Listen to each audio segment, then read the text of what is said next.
Oke, salam dan salam sejahtera, dan ulasan saya adalah berkenaan dengan kenyataan yang dikeluarkan oleh kepimpinan PAS di Harakah Diari yang bertajuk Kerajaan Anwar mudah terasa tak boleh ditegur. Ini adalah susulan kenyataan media melaporkan bahawa Kementerian Dalam Negeri KDN mengesahkan bahawa Polis Diraja Malaysia, PDRM dan Suruhanjaya Komunikasi dan Multimedia Malaysia, MCMC, menyiasat Presiden PAS Tan Sri Abdul Hadi Awang. Siasatan tersebut ekoran tulisan ahli Parlimen Marang yang menyatakan bahawa golongan bukan Islam dan bukan Bumiputera sebagai punca genjala rasuah di negara ini. Yang mana kenyataan ini disokong oleh Ketua Pemuda PAS Negeri Terengganu yang menyatakan tindakan politik dan terdesak pihak kerajaan yang ketandusan isu untuk mengaitkan pembangkang dengan kesalahan. Isu lama yang sudah reda seperti mereka di kerajaan, tetapi mentaliti masih pembangkang. Menghangatkan sesuatu isu supaya rakyat pandang serong pada PN Perikatan Nasional. Tidak ada salahnya apa yang Presiden PAS sebut. Ia juga telah diakui oleh satu kajian daripada universiti tentang bahawa 88% daripada pemberi rasuah adalah dari kalangan bukan Melayu. Sepatutnya pihak berkuasa memandang positif dan mengambil langkah berjaga-jaga untuk membasmi perkara ini. Kerajaan perlu menukar metod membasmi rasuah ini.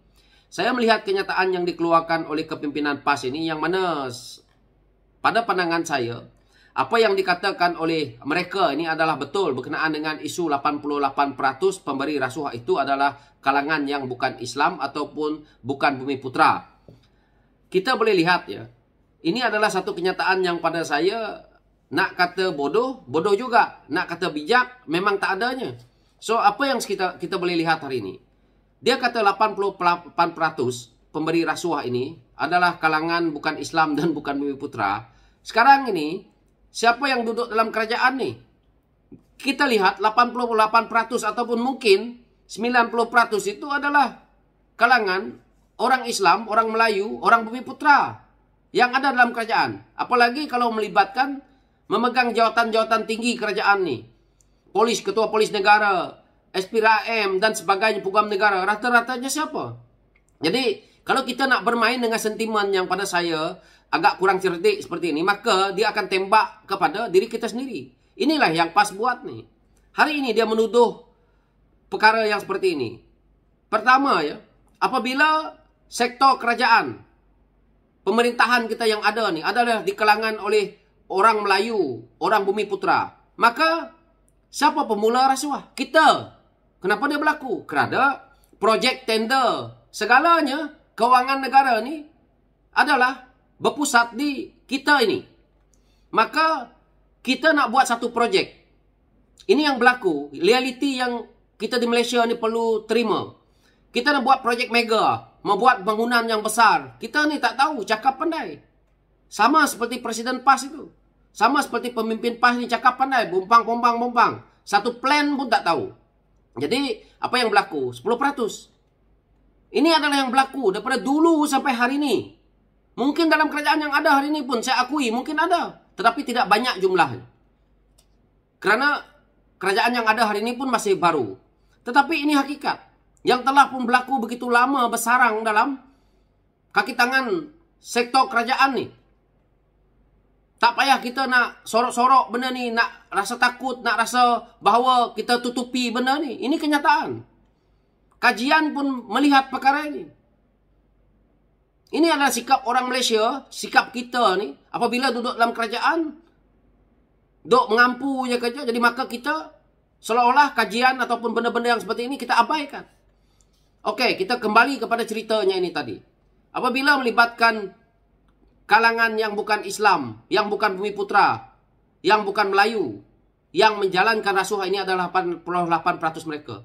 Kerana mereka terpaksa lakukan atas dorongan kita ni yang ada di kerajaan, kita ni yang sebagai bos, sebagai menteri, sebagai cashew ataupun dan sebagainya, sebagai pengarah dalam sektor kerajaan, GLC, apalah segala macam ni. Maka apa yang mereka buat? Untuk nak mendapat tender ataupun dan sebagainya, itulah jalannya. Tetapi siapa yang mulakan? Dia adalah kita. Akui saja. Jika kita tak mulakan, sekarang ini, kementerian ini contohnya. Kementerian daripada Padang Pasir Berdengung. ada projek tender yang perlu dilaksanakan. Dia bagi kepada si Ahmad nih. Nama dia Ahmad, orang Bumiputra. Si Ahmad pun ambil tender nih. Si Ahmad kata dia pandai. Di atas mulut dia. Nak buat tak boleh. Okey. Terlihat pula si Acong. Boleh buat kerja bangunan yang begitu baik, sempurna. Dia dapat tender projek 100 juta. Dia bagi dekat si Acong 90 juta. Dalam waktu yang sama, dia sudah songlap 10 juta. Dalam waktu yang sama lagi, Acong buat 90 juta. Minta lagi benda lain. Melancong lah, segala inilah, segala itulah. Dapat lagi. Jadi, siapa yang mulakan? Kita nih. Jadi, jangan salahkan orang lain. Kajian yang dikeluarkan oleh universiti itu dah betul. Tetapi yang sebenarnya, punca rasuah adalah kita. Kalangan kita yang memerintah hari ini. Bukan kalangan, bukan Islam. Kerana kuasa adalah di atas kita hari ini. Yang nak memerangi rasuah ni. Bukan sahaja kerajaan yang hari ini. Sepatutnya kerajaan PAS yang 33 bulan itu terlibat sama. Okey, PAS nak bermain dengan isu ini. Kita tengok apa yang terjadi. Kalau kita lihat Jana Wibawa. Ini sudah jelas kita tengok. Nak ceritakan kalangan orang Melayu Islam dan yang mana dipertahankan. Jana Wibawa, sebab itu Datuk Seri Anwar Ibrahim sendiri kata, seorang Cina jual perabot yang di Bumiputrakan. Inilah salah satu contohnya. Jadi perkara-perkara yang disebut oleh pimpinan PAS ini seperti menembak sendiri, memalukan sendiri. Memalukan permain sentimen perkauman ini yang mana melibatkan orang Bumiputra itu sendiri. Tetapi kita harus tengok konsepnya. Jadi itu teguran saya kepada isu ini yang mana PAS ini suka membuat isu yang konon-kononnya isu ini dah lama katanya. Isu ini sebenarnya apabila Presiden PAS keluar saja kenyataan, maka sudah pun berlaku penyiasatan oleh pihak polis dan juga MC-MC. Cuma baru-baru ini terbuka lagi cerita isu ini di media kerana penyiasatan itu memang sedang berjalan. Maka ditanya oleh netizen, ditanya oleh rakyat, ditanya mungkin di parlimen. Jadi jawapannya harus diberi oleh menteri yang berkenaan dengan isu ini. Maka keluarlah di media. Jadi bukan perkara baru yang cuba dinaikkan. Perkara ini sudah menjadi satu kes. Satu kes yang disiasat oleh pihak polis dan juga MC-MC. Bukan kerajaan yang ada hari ini nak mengeluarkan lagi isu lama. Takkan nak tutup isu ni. Kenyataan Presiden PAS selalu berbau perkauman yang sangat tajam.